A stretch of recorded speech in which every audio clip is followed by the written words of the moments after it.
नमस्कार, superfast top 10 news में आपका स्वागत है। मैं हूं आपके साथ समीक्षा दाली। आइए बात करते हैं आज की तमाम ताजा खबरों।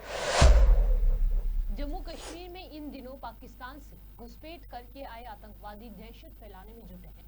वहीं सुरक्षा बल भी जंगलों में ऑपरेशन चलाकर आतंकियों का सफाया कर रहे हैं। हालांकि कठुआ में सेना काफिले पर हमले के बाद पता चला कि पाकिस्तान से काफी ज्यादा आतंकियों की घुसपैठ हुई है। ये घुसपैठ लगभग 2 महीने पहले ही हो गई थी। बता दें कि कठुआ के माचेड़ी इलाके में सेना के काफिले पर आतंकियों ने ग्रेनेड फेंके थे। इसमें 5 जवान शहीद हो गए और 5 जवान घायल हुए हैं। इसके बाद से ही बड़े पैमाने पर ऑपरेशन चलाकर आतंकियों की तलाश जहां बीते सोमवार को कठुआ के बदनोटा इलाके में भारी हथियारों से लैस आतंकवादियों ने एक गश्ती दल पर घात लगाकर हमला किया गया था। वहीं इस कायराना हमले में 5 जवान मारे गए थे और कई घायल भी हो गए। इस हमले को लेकर नेशनल कॉन्फ्रेंस के अध्यक्ष डॉक्टर फारूक अब्दुल्ला ने भी अपना बयान दिया। विश्व के स्टेट के अंदर पिछले 3, 4, 5 रोज से काफी देखा जा रहा है कि टेररिस्ट एक्टिविटीज बढ़ चुकी हैं और खास करके कल एक बहुत बड़ा जो टेररिस्ट अटैक हुआ जिसमें 5 जवान शहीद हो गए और 5 इंजर्ड हो गए।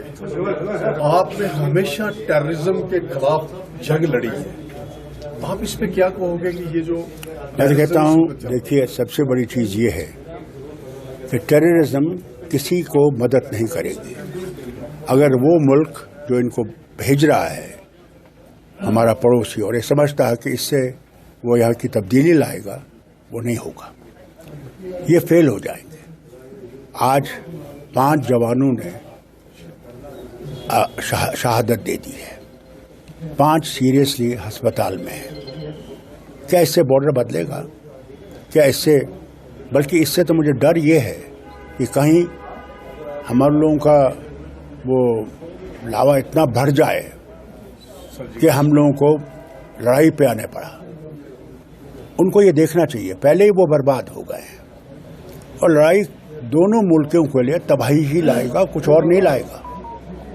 तो इसको बंद करें, मेहरबानी करके इस टेररिज्म को बंद करें। ये सारी दुनिया में इसकी निंदा हो रही है कि ये जो कर रहे हैं ये गलत है और कोई भी मुल्क आज दुनिया में इसको कबूल करने के लिए तैयार नहीं है। सब इसके खिलाफ है और जो ये कर रहे हैं उसे क्या हो क्या रहा है, इनको मिलेगा क्या? क्या मिलेगा? उन जवानों के घरों में मातम होगा आज और वो कह रहे होंगे कि आप क्यों बैठे हो और कुछ कर नहीं रहे हो। ये उनको देखना चाहिए। अगर वो चाहते हैं कि इस हद तक जाए तो फिर उनको तैयार रहना चाहिए कि फिर वो रुकेगा नहीं। जो ये टेररिज्म है ये उनको तबाह कर देगा, बर्बाद कर देगा, कुछ नहीं रखेगा। पिछले दिनों पीएम पाकिस्तान का ये शरीफ साहब ये बोल रहा था कि ठीक है भाई, उसकी काबीना के कुछ लोग के हमें एक बातचीत का रास्ता जो है वो बातचीत का रास्ता करना चाहिए, लेकिन बातचीत का रास्ता तब होगा जब ये बंद होगा। तब तक कैसे बातचीत होगी? हम तो चाहते हैं कि बातचीत हो, मगर बातचीत दोनों चीजें इकट्ठे नहीं चल सकती। वक्त आ गया है कि जब हमें अगर दोस्ती चाहिए तो दोस्ती के लिए वो राह बनानी है और टेररिज्म उस राह की तरफ नहीं है। इसको बंद करना चाहिए और उनको इसके लिए सख्त कदम उठाने चाहिए। आपकी क्या सहानुभूति है जो जवान शहीद हुए हैं इस देश के लिए, जो टेररिस्ट? आज ही नहीं, साल से हमारे जवान शहादत दे रहे हैं। ये तो हमें तो अफसोस है कि ये बंद होना चाहिए। क्या वो चाहते हैं कि उनके घरों पे भी मातम आए? तो क्या डॉक्टर साहब इसमें सोचा है कि ये टेररिज्म बार बार आपने भी नेशनल इंटरनेशनल लेवल पे जाके कहा है पाकिस्तान को, और हिंदुस्तान के जितने प्राइम मिनिस्टर रुके हैं, चाहे वो मनमोहन सिंह जी थे, चाहे वाजपेयी साहब थे, चाहे नरेंद्र मोदी हैं, कि भाई हमें आपसे बात नहीं करनी है, आप टेररिज्म को पहले बंद करो। सर्जिकल स्ट्राइक्स भी हुई है, तो अभी भी वो कर रहा है, तो क्या मुझे समझ नहीं आती कि एक्शन लेना पड़ेगा? नहीं, मुझे समझ नहीं आती कि उनकी सोच क्या है। मुझे समझ नहीं आती उनकी सोच क्या है और सोच इस बात का है, this is not way forward, this is way backward. And if they want movement forward They have to stop this thing and stop it now before it's too late. तो क्या इसका कुछ जिस तरीके से अगर ऐसा ही I think the pressures of the world have to increase. अगर The only way forward now is the pressure of the world on that country must increase.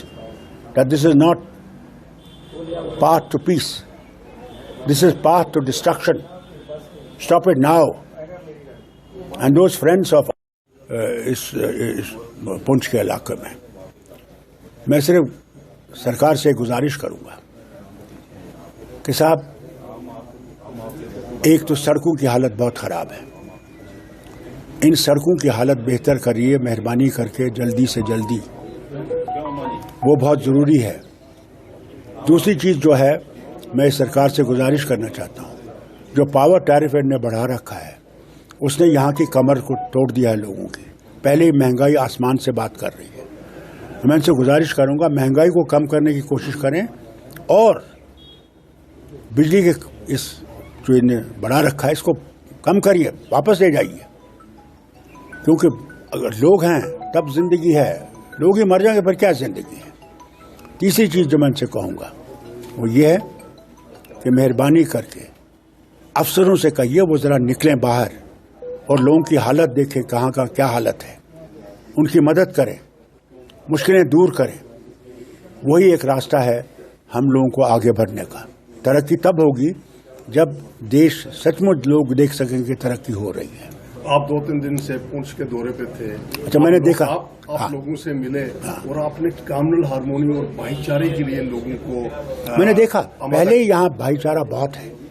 मैंने देखा सिख, हिंदू, मुसलमान तीनों इकट्ठे चल रहे हैं, इकट्ठे जानते हैं कि इकट्ठे ही हमारी जिंदगी है।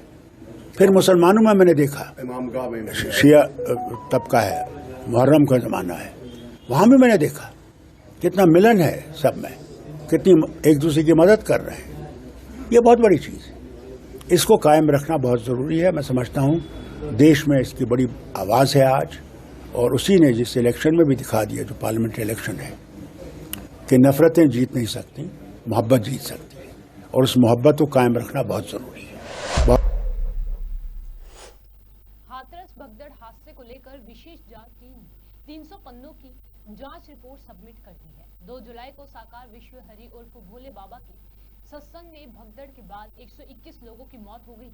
एसआईटी ने अपनी रिपोर्ट में लिखा कि सत्संग का आयोजन करने वाली कमेटी की लापरवाही के कारण हादसा हुआ है। इसके अलावा प्रशासन पर भी सवालिया निशाने उठे हैं। हालांकि रिपोर्ट में भोले बाबा का प्रधानमंत्री नरेंद्र मोदी ने आज रूस के मॉस्को में भारतीय समुदाय को संबोधित करते हुए कहा कि मैं आप सभी का यहाँ आने के लिए धन्यवाद करना चाहता हूँ। मैं यहाँ अकेला नहीं आया हूँ, मैं बहुत कुछ लेकर आया हूँ। मैं अपने साथ भारत की मिट्टी की खुशबू लेकर आया हूँ। पीएम ने आगे कहा कि आपका ये प्रेम, आपने यहाँ आने के लिए समय निकाला। मैं अपने साथ हिंदुस्तान की मिट्टी लेकर आया हूँ। मैं अपने साथ 140 करोड़ देशवासियों का प्यार लेकर आया हूँ। आपका ये प्रेम, आपका ये स्नेह,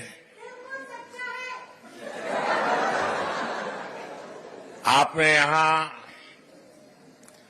आने के लिए समय निकाला, मैं आपका बहुत बहुत आभारी हूं। मैं अकेला नहीं आया हूं, मैं मेरे साथ बहुत कुछ लेकर के आया हूं।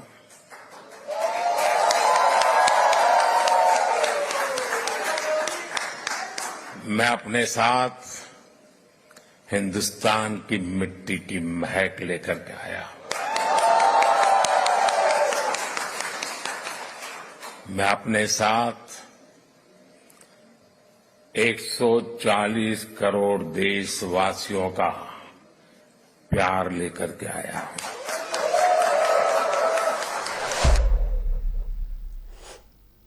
दिल्ली पुलिस की क्राइम ब्रांच ने ऑर्गन ट्रांसप्लांट रैकेट का भंडाफोड़ किया है। पुलिस ने इस मामले में एक डॉक्टर समेत करीब 7 लोगों को गिरफ्तार किया। जानकारी के मुताबिक इस रैकेट में शामिल लोगों के तार बांग्लादेश से जुड़े हुए बताए जा रहे हैं। ऑर्गन ट्रांसप्लांट रैकेट हर ट्रांसप्लांट के लिए 20 से 30 लाख रुपए लेता था ऑर्गन ट्रांसप्लांट रैकेट के डोनर और रिसीवर दोनों ही बांग्लादेश से थे। इस रैकेट को साल 2019 से ही चलाया जा रहा था। हरियाणा की राजधानी चंडीगढ़ में पंजाब के राज्यपाल बनवारी लाल पुरोहित की मौजूदगी में न्यायमूर्ति शील नागू ने पंजाब और हरियाणा हाईकोर्ट के मुख्य न्यायाधीश के रूप में शपथ ली। इस शपथ ग्रहण समारोह में हरियाणा के सीएम और पंजाब के सीएम भी शामिल हुए। सुप्रीम कोर्ट की ओर से लगभग 7 महीने पहले जस्टिस शील नागू के लिए प्रमोशन की सिफारिश की गई थी, जिसके बाद पिछले हफ्ते ही केंद्र सरकार ने उनके चीफ जस्टिस बनने का नोटिफिकेशन जारी किया। बिहार के पूर्व उप मुख्यमंत्री और राजद नेता तेजस्वी यादव के बयान पर जेडीयू नेता नीरज कुमार ने पलटवार किया है। उन्होंने कहा कि जब वर्षा हो रही है, बाढ़ की स्थिति हो तो स्वाभाविक है कि सब्जियों के दाम बढ़ेंगे, लेकिन इससे आपको यानी कि तेजस्वी यादव को क्या फर्क पड़ता है, जिसके पास पटना के 43 बीघा जमीन है। तेजस्वी यादव पहले पुल गिर रहा था, उसको लेकर सरकार को घेर रहे थे, अपराध को लेकर घेर रहे थे, अब बढ़ते महंगाई को लेकर घेर रहे हैं। कह रहे हैं कि कोई भी सब्जी बताइए जिसका दाम 45 रुपए से ऊपर है। सब्जी उत्पादन वैसे दौर में जब वर्षापात हो रहा हो तो स्वाभाविक है। अब बाढ़ की स्थिति भी है, विभिन्न जगहों पर दियारा के इलाके डूब गए हैं, तो सब्जियों के दाम तो बढ़ेंगे, इससे कोई इनकार नहीं कर सकता है। लेकिन आपको अंतर क्या पड़ता है इसको पटना में 43 बीघा 12 कट्ठा 16 दूर जमीन हो, तो आप तो सब्जी उत्पादन करिए, गरीब लोगों को दान में दीजिए। आप पर क्या असर सब्जी के महंगाई का पड़ेगा? सब्जी जैसी एक महत्वपूर्ण जो खाद्य पदार्थ है, इसकी चुनौती जनता जानती है कि चूंकि प्रकृति में जो बदलाव आया, मानसून आने के बाद महंगाई इसमें बढ़ती है, इसको स्वीकार करने में कहीं दिक्कत नहीं है, लेकिन उसका आपको भाजन बनिएगा, यह आपके जैसे राजनीतिक। हिमाचल प्रदेश विधानसभा में नेता प्रतिपक्ष जयराम ठाकुर ने कहा कि कांग्रेस पार्टी को कुछ सीटें मिल गई हैं, जिस कारण राहुल गांधी इतने उत्साहित और उत्तेजित हो गए हैं कि वे संतुलन खो बैठे हैं। वे यानी कि राहुल गांधी मणिपुर के बारे में क्या पूछना चाहते हैं? वहां यानी कि मणिपुर की परिस्थिति के लिए अगर कोई जिम्मेदार है तो वो कांग्रेस की सरकार रही है। प्रधानमंत्री और गृह मंत्री बहुत गंभीरता से मणिपुर की परिस्थिति को ठीक करने की दिशा में प्रयत्न। राहुल गांधी ने कल मणिपुर का दौरा किया और उन्होंने प्रधानमंत्री से अर्ज किया है कि आप मणिपुर तो आइए, यहाँ के हालात को तो देखिए। देखिए, राहुल गांधी मैं देख रहा हूं कि एकदम जिसको हम कह सकते हैं कि थोड़ा सा कांग्रेस पार्टी को कुछ सीट मिल गए और उसके कारण इतने उत्साहित हो गए हैं, इतने उत्तेजित हो गए हैं, वो संतुलन खो बैठे हैं।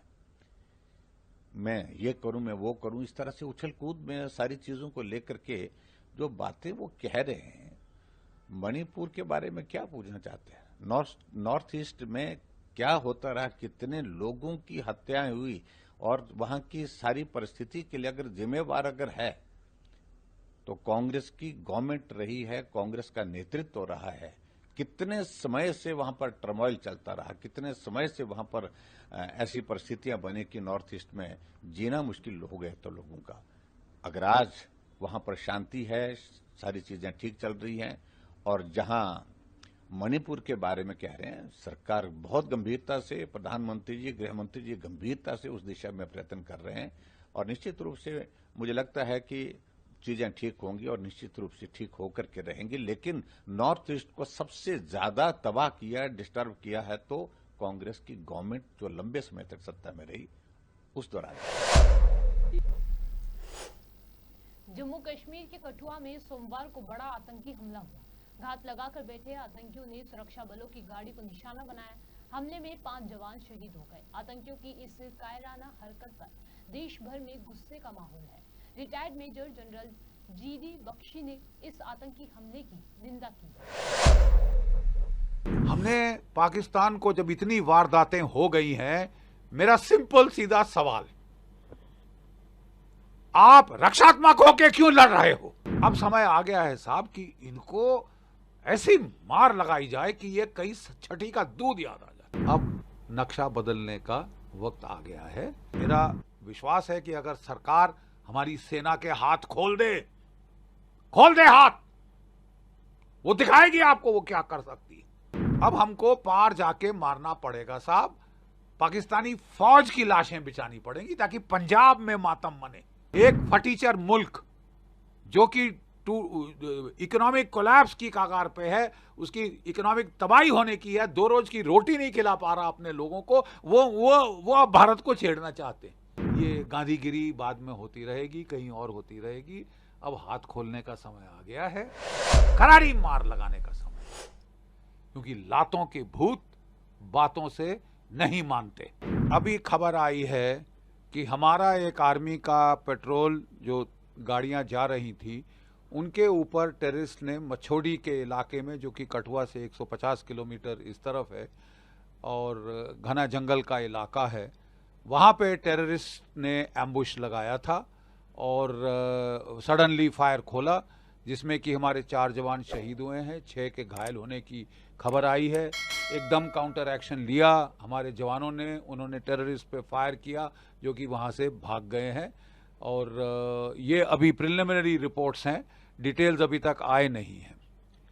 मैं बड़ी देर से कह रहा हूँ कि देखिए, हमारा जमावड़ा ट्रूप्स का और सीपीओस का कश्मीर की वादी में बहुत हमने अच्छे तक बढ़ा दिया है, जिसकी वजह से वहाँ पे इक्के दुक्के इंसिडेंट्स ही हो रहे हैं। टेररिज्म का तकरीबन जो है केंटवा दबा दिया गया है, कमर तोड़ दी गई है। रजौरी पुंछ में और रियासी में, कठुआ में, डोडा किश्तवाड़ में मैं सेक्टर कमांडर रह चुका हूं। रजौरी पुंछ में मैं जीओसी रोमियो फोर्स था 2004-2005 में। तब मेरे पास 18 पलटनें थी और हमने वहां टेररिस्ट की गर्दन मरोड़ दी थी, बिल्कुल शांत करके मैं उस इलाके को आया था। मुझे बड़ा फक्र है, बड़ा गर्व है कि मेरे 1.5 साल के अंदर वहां पे आतंकवाद की कमर तोड़ दी गई थी। वहां पे ऑपरेशन सर्पविनाश चला था, वो जनरल लीडर साहब के टाइम, जो मेरे बड़े नज़दीकी हैं, और हम जैसे ही वो ख़त्म हुआ तो पता चला कि 60 हमने वहाँ मार डाले थे, बाकी सब गांव और शहरों में जाके वो छुपने की कोशिश कर रहे थे। उनको वहाँ से निकाल के हमने ये ऑपरेशन पूरा जो है ख़त्म कर दिया था, उनके कमांडरों को ठोका था और पूर्ण रूप से शांति ले आए। कोई 10-15 साल तकरीबन शांति रही है रजौरी पुंछ के एरिया में। क्वाइट ऑब्वियसली जब शांति होती है तो ट्रूप्स वहाँ से हटा लिए जाते हैं और जगह भेज दिए जाते हैं। मसलन की जो यूनिफॉर्म फोर्स जो रियासी में था, जो उधमपुर के इलाके में था, उसको हटा के जब चीन ने लद्दाख में तेवर बदले, आक्रामक तेवर दिखाए, तो उसे वहाँ भेज दिया गया।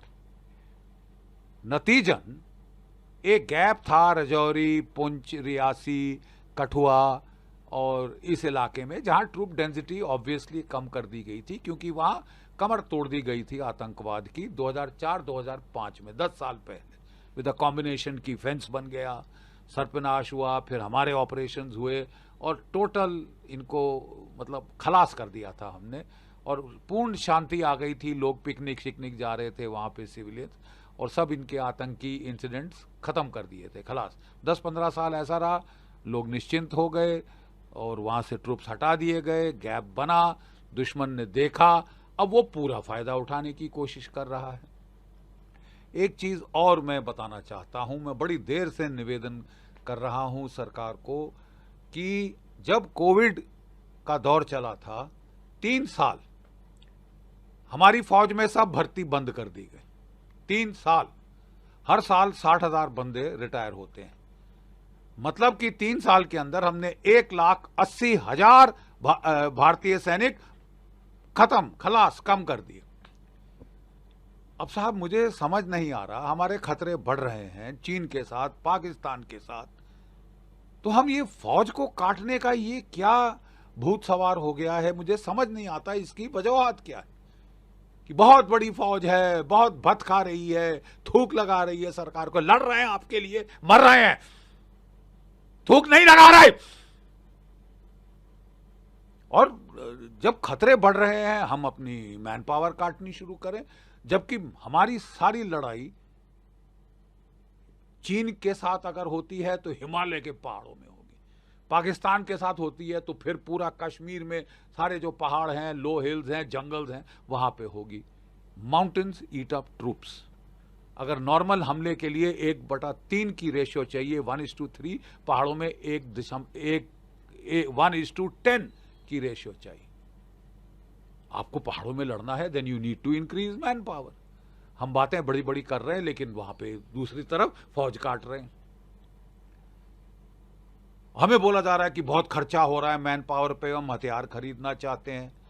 तो क्या रूस के पास कोई हथियारों की कमी थी साहब? रशिया यूक्रेन का युद्ध ट्रेलर आपकी आंख के सामने चल रहा है, आप क्यों नहीं उसको देखते? हम हथियार रूस से ले रहे हैं, हथियार की कोई कमी नहीं है रूस के पास, मैन पावर की किल्लत थी। और जब तक उसने मैन पावर नहीं बढ़ाई उसके बुरे हाल हो गए थे। 3 लाख उसको मोबिलाइज करने पड़े लड़ाई के दौरान, और अभी उसने कोई 5-6 लाख और मोबिलाइज किए। तो क्या आप मतलब लड़ाई के दौरान मोबिलाइज करना चाहते हैं? मुझे समझ नहीं। आपकी स्टैंडिंग आर्मी थी, परफेक्ट आर्मी थी, it was giving you such good results all over. तो उसकी काटापीटी शुरू हो गई है साहब कि बहुत खर्चा हो रहा है। तो अभी 7 ITBP की नई बटालियंस खड़ी हो रही है, उन पे खर्चा नहीं हो रहा। नहीं, आप क्या कहना चाहते हैं? अब आप पुलिस प्रोटेक्शन देंगे आर्मी को? मतलब I mean I can't understand. आपको अपनी मैन पावर बढ़ानी होगी, पीरियड। अग्निवीर स्कीम पे भी अब सोच विचार किया जा रहा है, उसको भी आपको मेजर चेंजेस करने होंगे, नहीं तो ये जो आप गैप्स खोल रहे हैं दुश्मन उसका फायदा उठाएगा। नंबर 1 चीज।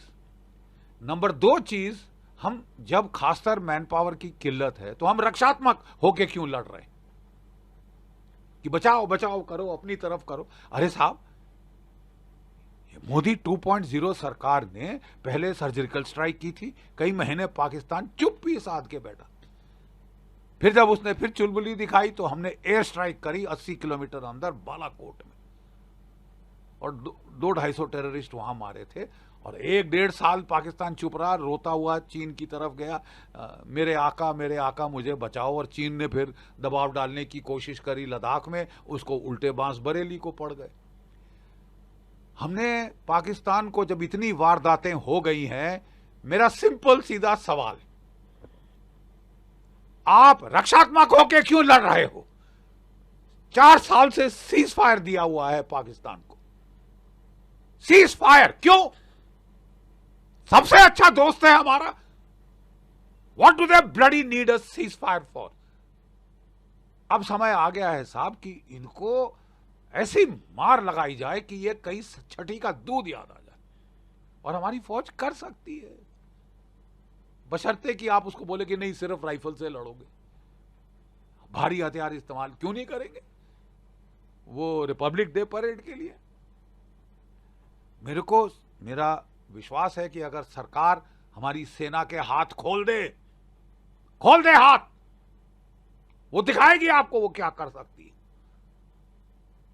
दिखाएगी आपको वो लाइन ऑफ कंट्रोल के पार क्या कर सकती है। ये अटैक इंटरनेशनल बॉर्डर के पार हुआ है। This is a qualitative escalation. अब हमको पार जाके मारना पड़ेगा साहब, पाकिस्तानी फौज की लाशें बिछानी पड़ेंगी ताकि पंजाब में मातम मने कि टेररिस्ट को जाके मारेंगे, पाकिस्तानी फौज को कुछ नहीं। क्यों नहीं कहेंगे? क्यों नहीं कहेंगे? ये सारा पाकिस्तान की फौज की फसाद है। ये आसिम मुनीर और उसका जो DG ISI है, ये सारी उसकी ये है। एक फटीचर मुल्क जो कि इकोनॉमिक कोलैप्स की कगार पे है, उसकी इकोनॉमिक तबाही होने की है, 2 रोज की रोटी नहीं खिला पा रहा अपने लोगों को, वो अब भारत को छेड़ना चाहते हैं। अरे साहब, तुमको मरने का अगर तमन्ना इतनी ज्यादा है तो हमको करना चाहिए ना, मार डालना चाहिए। एक छोटा सा भी युद्ध हुआ भारत के साथ और कोई भी नतीजा हो या ना हो, सुन लो पाकिस्तानियों, और कोई भी नतीजा हो ना हो, तुम्हारी इकोनॉमी की लुटिया डूब जाएगी। तुम एक मुल्क नहीं रहोगे उसके बाद। सोच समझ के पंगे लो। पंगे लेने की आपको आदत है, बड़ी बढ़ चढ़ के आप लोग चोंचलेबाजी करते हैं। तो 100 सुनार की 1 लोहार की, 100 सुनार की 1 लोहार की। 71 का युद्ध मैंने देखा हुआ है, तब भी चोंचलेबाजी हो रही थी। नियाजी साहब वहां से बांग्लादेश से हमारे अंदर हमले कर रहे थे कि मैं हिंदुस्तानियों की औकात दिखा दूंगा, ये कर दूंगा, वो कर दूंगा। हमने जल्दबाजी नहीं करी साहब। Sam Manekshaw, field marshal Sam Manekshaw बोले मैडम मैं तैयार करके एक लोहार की हथौड़ा मारूंगा। 8 महीने लिए तैयारी की, 8 महीने, ठीक है। और उसके बाद 13 दिन में पाकिस्तान के 2 टुकड़े हो गए थे। 550 किलोमीटर हमारी फौजें पाकिस्तान के अंदर गई, ढाका की राजधानी पे कब्जा किया, 93,000 कैदियों ने आत्मसमर्पण किया। इस तरह हमने आंखों देखा और पाकिस्तान साउथ एशिया का नक्शा बदल गया। साहिबान, अब नक्शा बदलने का वक्त आ गया है। अब हाथ खोलिए अपने सशस्त्र सेनाओं के, हाथ खोल दीजिए प्लीज। ये गांधीगिरी बाद में होती रहेगी, कहीं और होती रहेगी। अब हाथ खोलने का समय आ गया है और करारी मार लगाने का समय आया है, क्योंकि लातों के भूत बातों से नहीं मानते।